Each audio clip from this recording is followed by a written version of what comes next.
Today, lawmakers tried their best to wrap up business early so that they could drive back home to their home districts.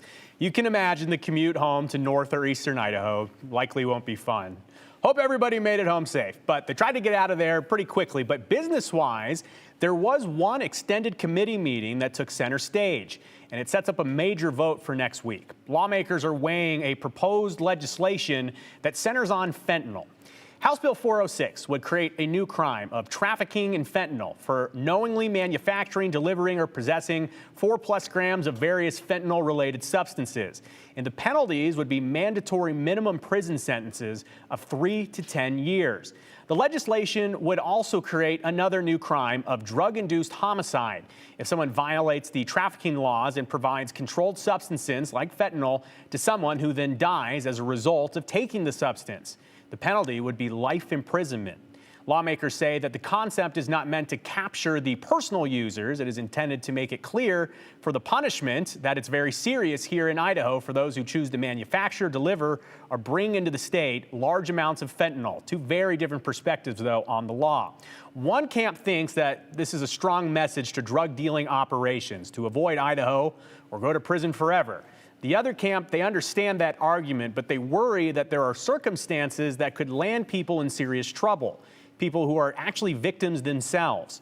Former Ada County prosecutor Jean Fisher is in Camp 2. She shared a thought during public testimony, floating the question, how does this proposed law compare to what's already on the books in Idaho? It does not require, it does require a criminal act. That is the turning over of drugs, but it does not require any intent to kill. It sounds very much like involuntary manslaughter, and quite frankly, it's much easier to prove. Causation issues in the drug-induced homicide is very difficult. How do you prove that the last person who gave something to someone caused their death? It is a problem. Most people involved in this are polysubstance abusers, and they're going to get ensnared by it. I'm also very concerned about the juvenile aspects of this because they will fall under the mandatory auto waiver for juveniles, which is a huge issue that you should be concerned about. And that waiver essentially means that a juvenile, 16 and other, would be charged as an adult. So law enforcement from around the area testified in favor of the legislation. We also heard from Grant Loebs. He's the prosecutor for Twin Falls and on the board for the Idaho Prosecuting Attorneys Association. He testified in favor of the law. He believes the strong nature of the law will deter major drug dealing operations.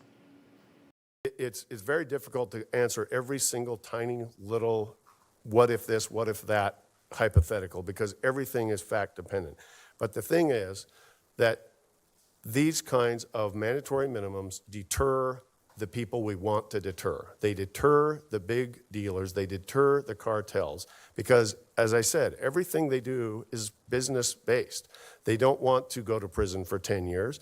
They don't want their lieutenants to go to prison for 10 years because, you know, in every business, manpower costs you money. So the point here is to put this bill into place to let the drug dealers know that we're serious about this, that if you deal in large quantities in the state of Idaho, you are going to get hammered, and therefore, being intelligent human beings and in a business to make money, they will say, why bother with Idaho? Let's just go next door. Let's go to Utah where they don't care. Let's go to Nevada where they don't care. Let's go to any state surrounding Idaho where they don't care. We'll make just as much money and we won't go to prison for 10 years. Lawmakers in the House Judiciary and Rules Administration Committee will think everything over the weekend. They listened to several hours of testimony this morning and this afternoon. So they're expected to vote on the proposal on Tuesday. We will keep an eye on it. There's a lot to get into from both sides.